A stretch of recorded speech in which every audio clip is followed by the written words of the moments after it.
Queridos irmãos e irmãs, o pecado original, o primeiro pecado, o pecado de Adão e Eva, chamado pecado original. O pecado original originante, vamos dizer assim, ele deixou muitas sequelas em nós, dando uma continuação do que estamos falando, né? Já há alguns dias temos falado das raízes do pecado em nós, da nossa concupiscência, das nossas más inclinações que precisam ser mortificadas. Então, o pecado original deixou várias consequências no homem. Antes do pecado original, como eu dizia ontem, estava tudo bem, estava tudo em ordem. Mas após o pecado original, muitas consequências, muitas sequelas ficaram no homem. Uma das consequências do pecado original, a morte. Não existia a morte antes do pecado original. O sofrimento, a própria concupiscência, aquilo que falávamos ontem, que depois do pecado original, o homem ficou com este amor desordenado, né? com essas más tendências. Falávamos ontem da tríplice concupiscência, né? A concupiscência do prazer, a concupiscência do ter, do possuir, a concupiscência do poder. São sequelas, são consequências do pecado original. Então, a igreja, a teologia fala de pecado original originante e pecado original originado. O que é o pecado original originado? É o pecado original em nós. Ou seja, esse mistério, porque isso é misterioso, ninguém sabe como, mas de alguma maneira o pecado original foi transmitido. Não o pecado pessoal de Adão e Eva, mas o pecado original e o originante, o pecado original originado. O batismo, ele apagou o pecado original. Quando você foi batizado, você foi liberto do pecado original originado. Mas restou em você, restou em mim as consequências do pecado. O sofrimento, a gente sofre, a gente morre, a própria concupiscência, essa tendência ao mal, essa inclinação ao mal. O catecismo da Igreja Católica também fala de uma outra consequência do pecado original, que restou em nós. Embora o pecado original tenha sido apagado, restou em nós algumas consequências do pecado original mesmo depois do batismo. A morte, o sofrimento, a concupiscência, e tem também uma outra consequência. O pecado original deixou como consequência uma certa ignorância, um certo obscurecimento do entendimento, um certo obscurecimento do olhar. Vamos dizer assim, do olhar, né? O olhar do entendimento, o olhar do coração. Veja a dificuldade que temos de compreender o amor de Deus, a dificuldade que temos de nos sentirmos amados por Deus. E aí nós entramos hoje num tema muito importante. Ontem nós falávamos daquela tríplice concupiscência, né? A concupiscência, aquelas três raízes do pecado original em nós, que não são pecados em si, mas que geram pecado. Essa concupiscência, essa raiz do prazer, do ter e do poder. Essas raízes, lembra? Eva viu que o fruto era bom para comer, era bom para olhar e era bom para se obter conhecimento. Essas três raízes, essas três tendências, elas se resumem numa única raiz, que nós chamamos de filáusia. O padre Paulo Ricardo, naquele livro que eu recomendo muito a quem quiser crescer nesse assunto, A Terapia das Doenças Espirituais, que no Ocidente, essa terminologia, doenças espirituais, ganhou o nome de pecados capitais, com São Gregório Magno. Mas os padres do deserto, os santos padres da igreja, não chamavam de pecados capitais. Mas com São Gregório Magno, no Ocidente, nós chamamos pecados capitais. Nesse livro, A Terapia das Doenças Espirituais, ali nos primeiros capítulos, o padre Paulo Ricardo fala dessa filáusia, a mãe de todos os males. A mãe de todos os males. O que é a filáusia? A filáusia quer dizer, a palavra filáusia significa amor de si. É uma filáusia negativa, né? Com o pecado original restou em nós, ficou em nós, um amor desordenado de si mesmo. É mais do que dizer, Vitor, isso é egoísmo, não é mais do que um egoísmo, não é apenas um egoísmo. A gente até pode ter essa linha de pensamento para um entendimento, mas não é apenas egoísmo. Não é apenas egoísmo, ou um egocentrismo. Talvez um egocentrismo expresse melhor essa filáusia, esse amor doentio de si mesmo. Lembra que eu estava falando há pouco, que uma das sequelas, uma das consequências do pecado original é que o homem ficou uma certa ignorância, uma ignorância do olhar, uma ignorância do entendimento, né? O olhar espiritual do homem se tornou opaco. O que é um amor sadio, um olhar sadio, digamos assim? Sem essa consequência, uma pessoa em comunhão com Deus, uma pessoa curada, ela olha para uma criatura, ela olha para si mesma, ela olha para o outro e ela enxerga no que ela olha uma janela para Deus, digamos assim. Então, qual é a filáusia positiva? Qual é o amor de si positivo? Quando eu olho para mim mesmo, eu enxergo em mim a imagem e a semelhança de Deus, e por causa de Deus, eu me amo a mim mesmo. Isso é um amor a si mesmo positivo. Tanto que Jesus disse, ama o teu próximo como a ti mesmo, quer dizer, você tem que se amar. Não é pecado se amar. O amor próprio não é pecado, não é errado. Não, nós temos que ter amor próprio. Mas o pecado original deixou em nós uma certa demência, sabe? Uma certa doença. É um amor próprio desordenado, desorientado. Eu olho para mim mesmo e ao olhar para mim mesmo eu não consigo enxergar em mim uma janela para Deus.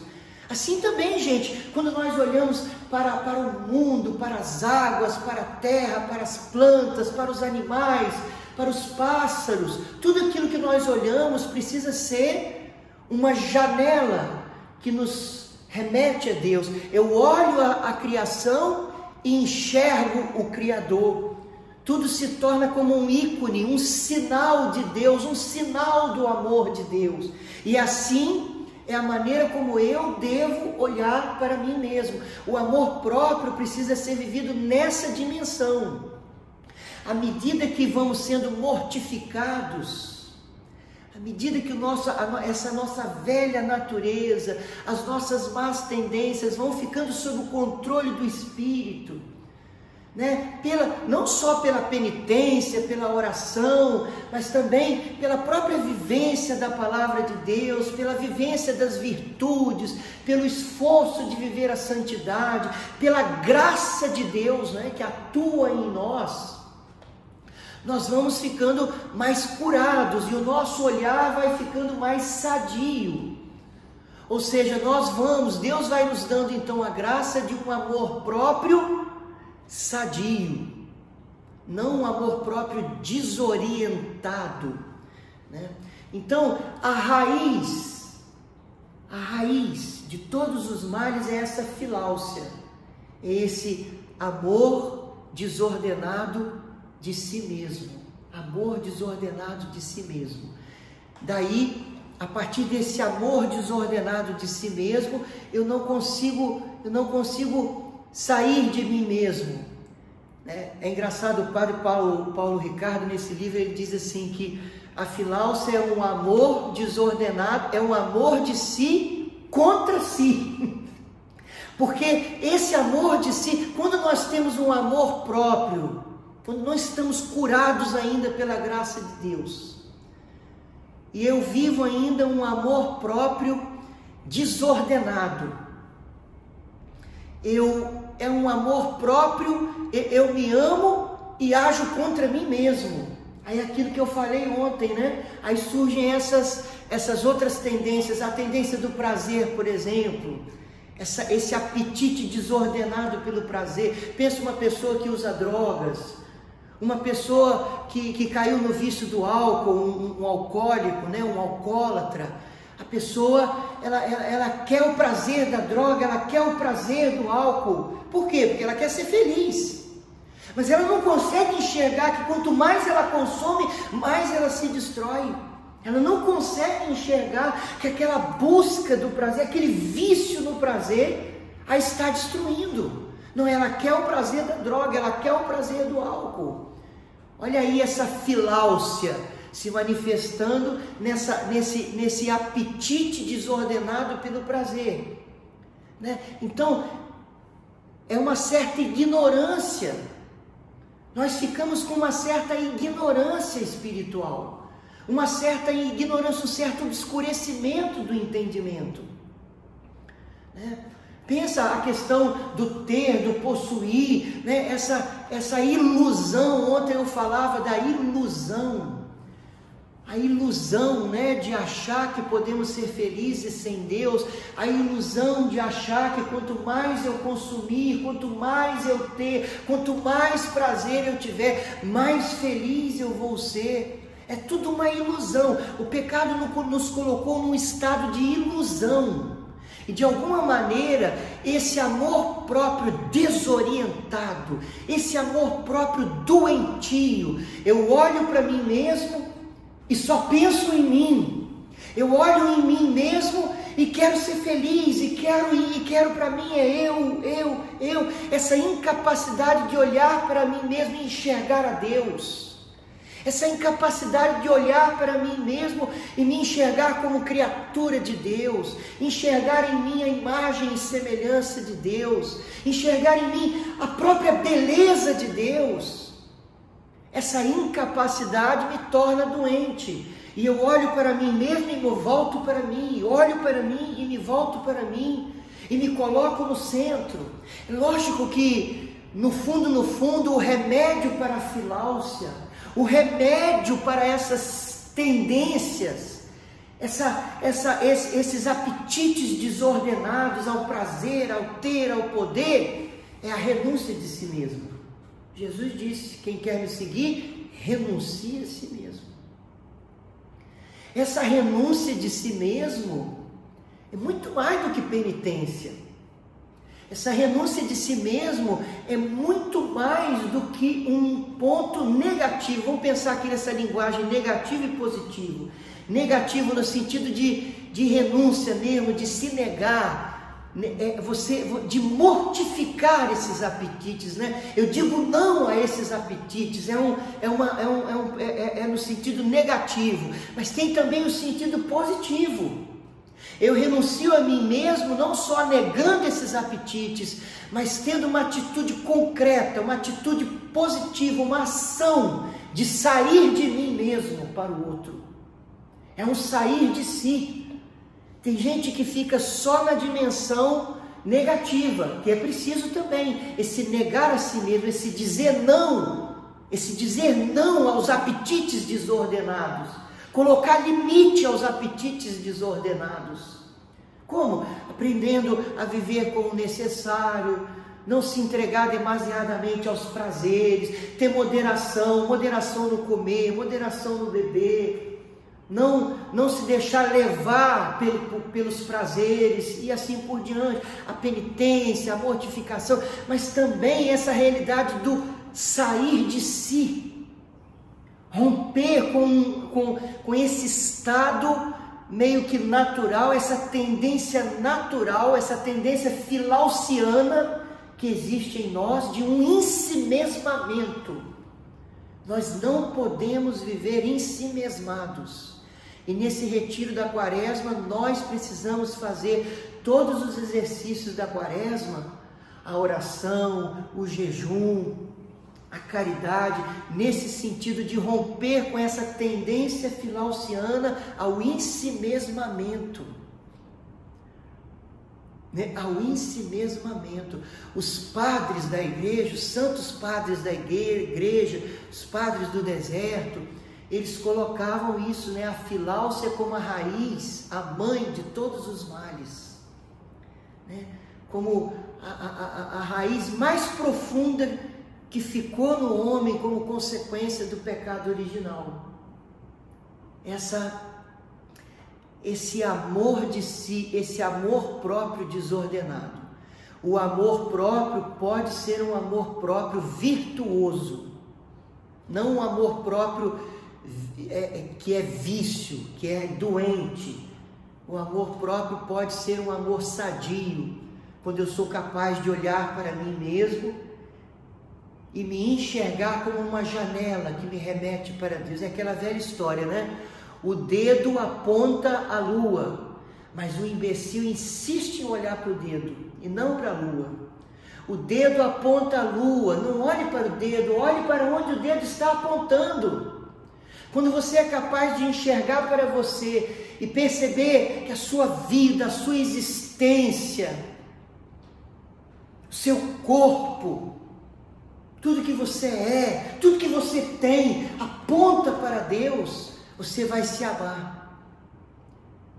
O verdadeiro amor, gente, o amor sobrenatural, o amor caridade, é um amor que se dá por causa de Deus. Quais são os 3 objetos virtuosos do amor? 3 objetos que nós podemos amar, e é virtuoso amar: Deus, eu e o próximo. Quando que esse amor que é virtuoso, que é lícito, é legítimo eu amar a Deus, amar a mim mesmo e amar o próximo, mas quando que esse amor ele toma conotações sobrenaturais, é o amor caridade. É quando eu amo a Deus por causa de Deus, porque Deus é Deus, por causa de sua glória. Eu amo pelo que Ele é, e não porque eu não quero ir para o inferno, não porque eu estou com medo de alguma coisa, não porque eu quero alguma graça, alguma bênção. Quando eu me amo a mim mesmo por causa de Deus, e quando eu amo ao próximo por causa de Deus, porque Deus o ama, porque Deus ama o próximo, então eu que amo a Deus também amo o próximo. Aí nós já estamos numa dimensão do amor sobrenatural, do amor caridade, aquele amor que é a graça de Deus que atua em nós. Deixa eu dizer uma coisa para encerrar. Sei que avancei um pouquinho mais hoje, em termos de tempo, mas deixa eu dizer uma coisa. A teologia do pecado original, o pecado original originante, o pecado original originado, é uma coisa muito importante de nós entendermos. Você sabe que em alguns momentos surgem pessoas que querem meio que suavizar o pecado original, quase que negar o pecado original. Surgem essas teologias de vez em quando, mas isso é errado. O magistério da igreja sempre enxergou essa realidade do pecado original. Por que eu estou dizendo isso?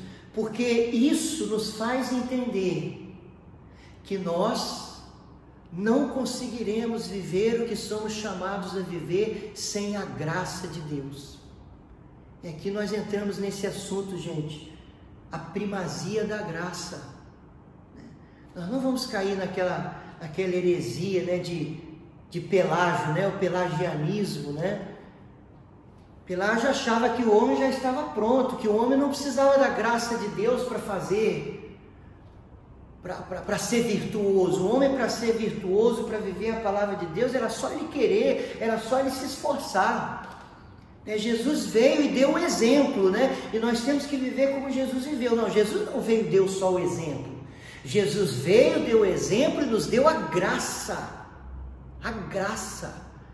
Jesus não foi só um homem que nos deu o exemplo de como deveríamos viver, senão não valeria de nada. Porque por causa das consequências do pecado original, essa ignorância que ficou em nós, essa concupiscência que ficou em nós, essa filáusia que existe em nós, nós só podemos viver a santidade, viver o amor sobrenatural, viver a palavra de Deus pela graça, e a graça age em nós muito mediante a oração. A graça, ela deixa de agir em nós como poderia agir quando nós deixamos de rezar, quando nós deixamos de orar, né? Santo Afonso dizia: quem reza se salva, quem não reza se condena. Nós temos a graça santificante em nós, a partir do batismo, a graça santificante nos foi dada, mas existe também aquilo que a teologia chama graça atual, que é essa ação do Espírito em nós, mediante a oração, mediante o nosso esforço, mediante os passos que damos, essas inspirações, é a graça atual, é a graça que age em determinados momentos. Então, por exemplo, você está num momento onde você está triste, você se coloca em oração, você começa a rezar, aí a graça age, é a graça atual. Quer dizer, você precisou rezar para que a graça agisse. A partir do momento que você começou a rezar, a graça então pôde agir e você pôde então superar, ou pelo menos lidar de uma maneira melhor com aquela tristeza, com aquele sentimento.